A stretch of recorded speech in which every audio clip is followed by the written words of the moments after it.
Bien, y nos acompaña ya en conexión vía Zoom la señora Rosa María Palacios, quien es periodista, pero también abogada, con quien vamos a conversar acerca de este escenario coyuntural que tiene que ver con el adelanto de las elecciones. Vamos a ver, pues bajo su análisis, si es conveniente 2023 o 2024. Ella nos dirá lo más conveniente, obviamente desde su punto de vista. Le damos la bienvenida a la señora Rosa María Palacios. ¿Cómo está, señora? Muchas gracias por la invitación y gracias a toda la audiencia que nos acompaña. El Congreso de la República ayer inició este debate tan importante, no solamente para la institución que es el Congreso, las instituciones electorales, sino para la ciudadanía en general, porque nos encontramos en un momento álgido, es decir, estamos con manifestaciones a nivel nacional y necesitamos encontrar salidas políticas, salidas sociales que permitan que alcancemos eso que tanto queremos todos, ¿no? Es decir, el desarrollo, la paz social. Desde su análisis, por favor, ¿qué es lo más conveniente en términos legales y políticos para este escenario de adelanto de elecciones? Hay que considerar lo siguiente. La fórmula de adelanto de elecciones es una fórmula que se ha usado en el año 2000 al 2001. En esta Constitución, con estas reglas. Por lo tanto, es una fórmula que se puede usar, pero tiene que haber una grave crisis, una alteración real de la vida política y social del Perú. Desde abril y mayo se han venido presentando proyectos para un adelanto de elecciones. ¿Por qué? Porque el artículo 117 de la Constitución no permite el juzgamiento, procesamiento o acusación del presidente de la República en ejercicio por delitos. Y por otro lado, el Congreso cada vez tenía una peor aceptación de la ciudadanía. Correcto.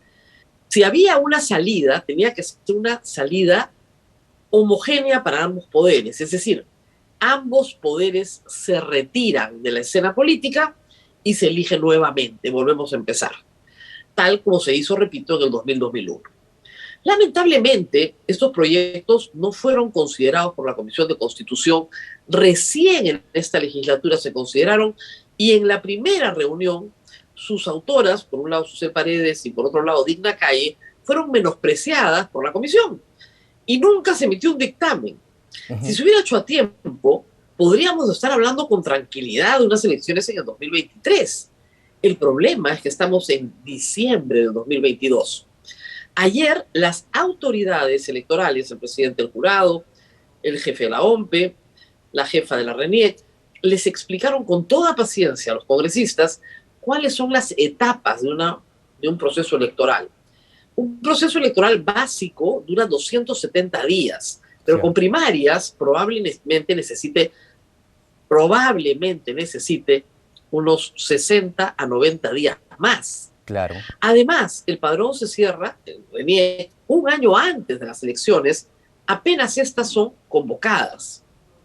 Por lo tanto, lo más urgente que necesita el país es que se apruebe el adelanto de elecciones. Una vez que se apruebe en primera legislatura, esperemos ya, la segunda legislatura tiene que empezar de inmediato. Así se hizo en el año 2000. ¿Pero cuándo sería ese de inmediato? Probablemente la primera semana de enero. Y una vez que está aprobado el proyecto de reforma constitucional, inmediatamente la presidenta de la República ya puede convocar elecciones. Entiendo que hay un escenario con respecto al Tribunal Constitucional que señala que no se pueden adelantar estos escenarios de legislatura. Bueno, en este caso es una emergencia nacional. Y si lo impugna el Tribunal Constitucional en los próximos meses, los hechos estarán consumados. No se discutió eso en el año 2000, no veo por qué tenga que discutirse ahora. Y ahora, en este contexto, usted hablaba acerca de las elecciones primarias. ¿Qué tan importante es que en este proceso electoral de adelanto de elecciones hayan elecciones primarias? Porque durante el 2021 y 2022 no ha pasado. Vamos por partes. Sí. Permíteme terminar de contestarte lo primero. Entonces, si estamos hablando de un plazo de un año, que no es lo mismo, ¿no es cierto?, que se hace cuando se convoca solo elecciones parlamentarias en 4 meses, porque solo es parlamento, no hay candidatura nacional. de presidencia, ¿ok? Tampoco es lo mismo, ¿no es cierto?, que cuando asume Paniagua, porque Paniagua asume en noviembre del 2000 con unas elecciones ya convocadas por Fujimori, ya estaban convocadas. Claro. Entonces, es diferente, ¿se dan cuenta? Hay que ir paso a paso en esto. Muy bien, las normas, todo lo que es de rango legal y de rango constitucional, pueden cambiar, por supuesto que pueden cambiar, pero puede cambiar el Congreso, pero tiene que cambiar un conjunto de normas y tiene que estar seguro de lo que están haciendo. Por ejemplo, el presidente tiene que juramentar, de acuerdo a la Constitución, el 28 de julio del año en el que fue electo. Por lo tanto, solo puede ser electo en el primer semestre del año. Y es muy pronto para hacerlas en 2023. Por lo tanto, tendría que hacerse en el primer semestre del 2024, la primera y segunda vuelta. Correcto. Pero también se puede suspender la vigencia del artículo 116. Entonces, depende de las decisiones que tome el Congreso. ¿Hay apuro? Sí, hay apuro. Es que esto hay que decirlo. Porque el país no puede mantenerse en una situación de crisis perpetua. 6 presidentes en 5 años es un pésimo récord, una muy mala señal. Algo no está funcionando en el equilibrio de poderes. Eso tiene que quedar claro. ¿Qué hacemos? Primero salir y luego plantearnos con toda franqueza un cambio en las relaciones legislativo-ejecutivo consagradas en la Constitución del 93. Ese cambio pasa por reformas importantes. Entonces, si tú quieres un cronograma, que te adelante un cronograma, vamos por partes y cucharadas.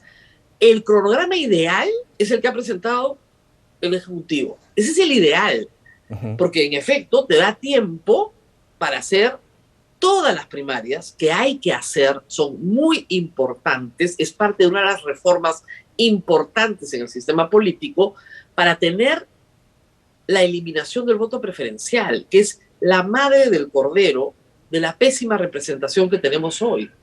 Nosotros tenemos 130 llaneros solitarios, no tenemos partidos políticos sólidos. Si eliminas el voto preferencial, regresas a la solidez del partido, porque tu inscripción, tu postulación, la aceptación del público va a depender de tu marca personal, que es el partido.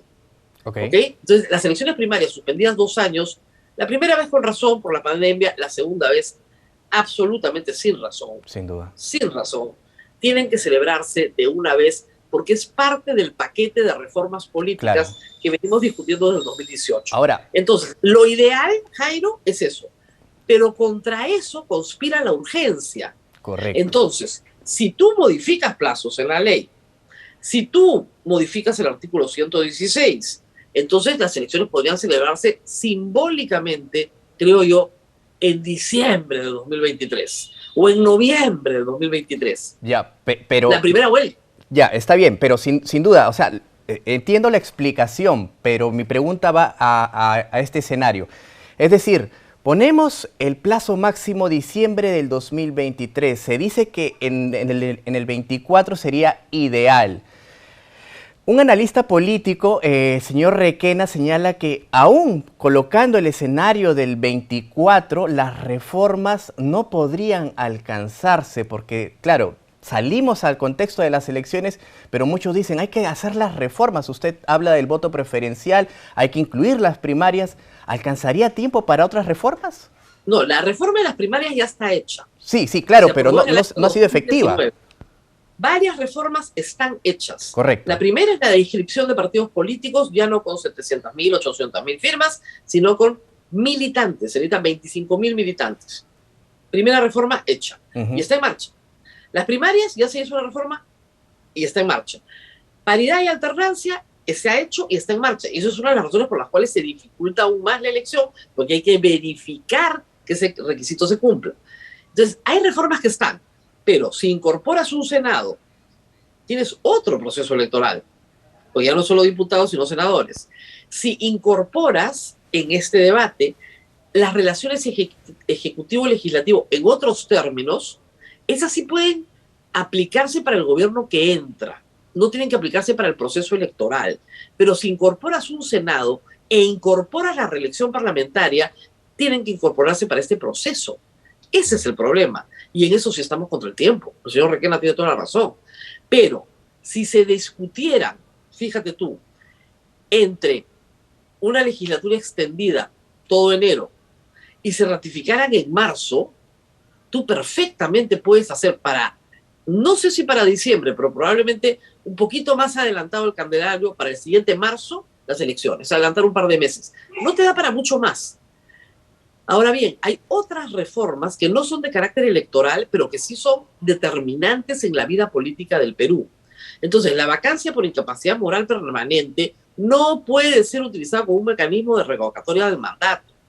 Para un presidente que delinque en el ejercicio del poder, tiene que haber una modificación del 117 poniéndola a tono con la corrupción de Naciones Unidas contra la Corrupción, que prohíbe inmunidades y privilegios especiales. Entonces el presidente sí puede ser juzgado durante su mandato como cualquier peruano. Y dos, la disolución del Congreso, que es también la espada de Damocles sobre los congresos, basada en dos negativas de confianza, en este momento ha sido desnaturalizada por una ley que aprueba el Congreso y que valida el Tribunal Constitucional, pero que es una ley constitucional. Entonces, eliminemos la figura y regresemos al sentido tradicional del presidencialismo norteamericano, que incluye la renovación del Congreso hacia la mitad del mandato. Sin duda. Por partes. Entonces, con eso tú tienes una nueva correlación de fuerzas en el Congreso que responde al sentir popular cada 2 años y medio, y tienes, además, una nueva correlación respecto al Ejecutivo. No hay ninguna necesidad de disolver el Congreso. Ahora, con lo cual, sí, pues sales adelante. Pero eso demora. Eso demora. Y lo más grave, Jairo, todo lo que te he explicado, que es muy razonable, muy lógico, los académicos están de acuerdo, en su mayoría, no es aceptado por las agendas diminutas y particulares de los 130 señores que tenemos sentados en el Congreso. Claro, es un tema de voluntad política, sin duda. Así es. Sin duda. Todo ahora, el tema de voluntad política. Tengo una última pregunta que quisiera plantearle, es con respecto al 2023-2024, los partidos que están en proceso de inscripción. Ahora mismo, ¿no?, están 15 partidos políticos en proceso de inscripción. Tenemos ya partidos inscritos sin duda, pero ¿cómo quedaría este escenario en términos de la participación política? O sea, a ver, que pasaron la valla 10, son los mismos que están en el Congreso. Uno más que logró inscribirse, el Frente Esperanza, que ya participó en las elecciones regionales y municipales. Punto. Los 15 que siguen están en carrera, dependen de las verificaciones del Jurado Nacional de Elecciones, de la OMPE y la RENIEC. Algunos recién están formando comités. Otros ya presentaron su documentación. Para los que ya presentaron su documentación completa, el jurado les tiene que dar un procedimiento rápido. Porque, digamos, si queremos modificar la oferta electoral, necesitamos nuevas caras, nuevas personas, nuevos partidos, no cerrarles la puerta. Ahora, en la jurisprudencia del jurado, el Partido Nuevo tiene casi hasta el último minuto para participar, pero con primarias ya no va a ser así. Con primarias tienes que tener primarias primero, y primarias auditadas, fiscalizadas por la OMPE, son primarias abiertas, simultáneas, obligatorias, donde vota el padrón de 25 millones de peruanos. Claro, para todos los electores, sin duda. Para todos, y con valla, con valla. Entonces, ese es el problema. Bueno, vamos a ver qué es lo que ocurre en los próximos días, porque hoy tenemos nuevamente la discusión acerca del adelanto de las elecciones. Ya el sistema electoral, los representantes del Jurado Nacional, el representante, ¿no?, del Jurado Nacional de Elecciones, de la Oficina Nacional de Procesos Electorales y la señora Keklin del Registro Nacional de Identificación y Estado Civil han puesto las cartas sobre la mesa, y eso es muy importante porque permite claramente, pero muy finalmente está en las manos del Congreso de la República decidir. Le agradecemos a Rosa María Palacios, periodista y abogada, por toda la información bastante nutrida e importante en este contexto electoral. Muchas gracias, Rosa María. Gracias, Jairo, a ti.